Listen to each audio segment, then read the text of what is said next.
Хүмүүсийн гэм нүглийн золиос болсон жаахан охин. Тэр худал хоормог нүүлтнүүдээр дүүрсэн энэ хотод эргэж ирэхийг хүсэхгүй л болов. 13 дугаар өрөөнд хянагч дуугаар гадны нөлөө төгөр тарих нь хэцэрч нассан. Өвчтэй эцэгхийн ийм хүүхэд хүн болох хэцүүхэн л байдаг. Тэр охинд хэнийг ч битгий хүргээрэй. Энэ хүнийг таних уу? Дулаахан гартай хүн, сайхан сэтгэлтэй гэдэг те. Ямар ч гэрч хэрэггүй. Имлэгт хоригдно.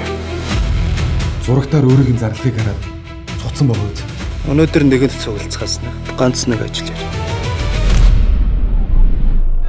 Оршихуу, эсорших.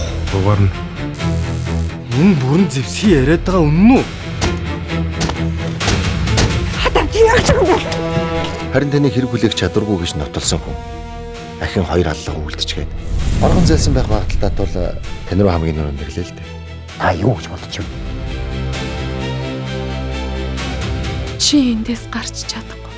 Энэ харанхуй нүхний булан бүрэгдэн мэдэн шүү дээ. Өхний унаасанда ийм тодорхой хэрэг мөрдөж байсан.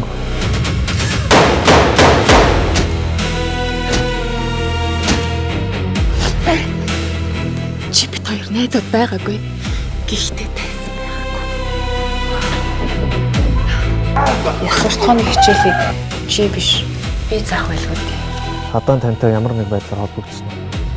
Надад өөрийгөө хамгаалах юм би. Олон хүнийг айлгадаг хүн өөрөө олон хүнээс айж явах ёстой юм шиг. Та нарыг бүгдийг чинь хараал хэдээсэн. Цусыг цусаар! Амийг амиа!